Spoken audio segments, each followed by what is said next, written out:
Well, based on the Royals, of course, we in Kansas City have always suspected that baseball players can lead a wild life. Now, CLEAVANT DERRICKS, who's in the Sluggers Wife, is one of the Atlanta Braves. Now, you guys lead a pretty wild life, or so it would seem from the movie. Is baseball close to your heart at all? Come clean. As a kid it was, and I think I began to realize how hard it was when I started with this film, how hard it is to really play baseball. I had no idea that it was this difficult. In fact, you pressures on the ball field were to you highly surprising and really awesome. Exactly. It was very, very tedious because there's a connection that you have to make with that ball, and I'm telling you, with that crowd in that stadium and the guys in the dugout, and they're all rooting for you.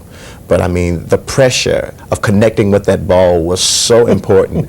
And each time you'd swing and you miss, and you could feel your peers, and you could feel the crowd and the oohs and the ahs. But once you connected, man, it was the greatest feeling I think that any ball player could ever experience, I guess. In fact, the Slugger's Wife tries to draw parallels between a life of entertainment and a life as a ball player. How do you think that stacks up? You've been on Broadway, Dreamgirls, you've written music, performed, now you're playing a sportsman. Are there some professional parallels there that you can see? I think there is. I think the pressures are pretty much the same. I think that an actor has a lot of pressure when he's going out on a Broadway show. He has a lot of pressure when he's going to do a movie. You don't have any idea of the pressures that are involved with acting, as I had no idea of the pressures that were involved with playing baseball. There's a lot of preparation that's involved with baseball as well as acting. There's a lot of what you would call family involvement as ball players have with one another. Brother and brother relationship with ball players. With actors, it's like a brother and brother or sister relationship. Well, in fact, one of the ongoing tensions in Slugger's Wife is Michael O'Keefe having to control his own private frustrations because he has the good of the team to think about. The same thing would hold true in a Broadway cast, I guess. Exactly, and also he confides with his best friends, which is Randy Quaid and myself. He talks about it. He has no one else to talk to about it but maybe the manager, or maybe Randy, or maybe myself. And we can understand, we can sympathize because we're in the same situation with him. And with actors, it's the same way. When there's something that's troubling you, or you have some type of pressure that you need to get rid of, you talk to those that you're working on stage with because it's an ensemble work. And with acting, a lot today, it's an ensemble piece. Like baseball, it's an ensemble situation. Isn't it strange that sometimes it's temperament that can get you out there on the cutting edge of entertainment or sports, but it's temperament that sometimes can trip you up? Yes, it is. It really is. And but I think that in all, in spite of all the pressures and in spite of all the anxiety that ball players and actors go through, I think that still there's something that keeps you going. And no matter how much pressure there is, you have to have a love for it. And I really began to respect ball players when I did this film. CLEAVANT DERRICKS, I know right now there's a lot of folks looking at you saying, where? let's remind them where, among other things. For example, a Robin Williams.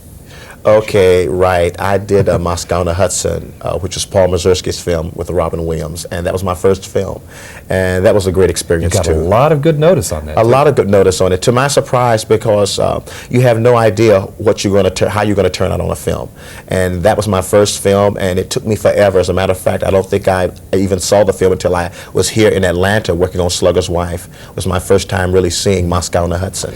But is it frustrating at this point that a person so accomplished in the musical aspects of performance and writing hasn't yet gotten a film role in which those talents can be brought to the fore? Well, it's not frustrating to me when you're also working still with Broadway, because I started out with Broadway, and I'll always love Broadway, and I always go back to Broadway. So I have an opportunity to work as a Broadway actor, and at the same time I cut new ground working on film. Every Broadway actor wants to work film eventually. So it's a new groundbreaking for me, and it's a new experience and a new learning experience, and I find it rewarding in its place, but at the same time, my love and my desire is to go back to Broadway and work with musicals and work on the stage. So I have that opportunity. I'm lucky enough to do both. And as far as that music is concerned, your drive and your theatricality about it, can we trace that back to your roots as the son of a Baptist minister? Is that a fair gospel right, music? Exactly. That's how I started out. That was the avenue that was taking me into acting, which was writing Southern gospel music. I was writing for 2 years in Nashville along with my father. And I wrote some pretty good Southern gospel music. As a matter of fact, I think in 1976 or 77, the album that we had finished, the last album we finished together, had a nomination for a Grammy. What was that album? It was called Satisfaction Guaranteed, which was, the title was taken from one of the songs that I had written. My father was a famous Southern Baptist composer, and he was rediscovered. And there was a lot of, a big whoop-de-doo about it in Nashville. And he became ill. He became ill with cancer, and he was unable to write anymore. So I began writing. That was my first attempt, and for the first attempt, that's not bad. You know, CLEAVANT, a lot of us fantasize about what it would be like to be a hometown hero. Yeah. And honestly, that's what you are now. Right. When you go home, what happens? What's it like? Well, you see, I've traveled so much around the country. My home is Knoxville, Tennessee. I've traveled so much around the country that when I was born in Knoxville, Tennessee, I was only there for a year.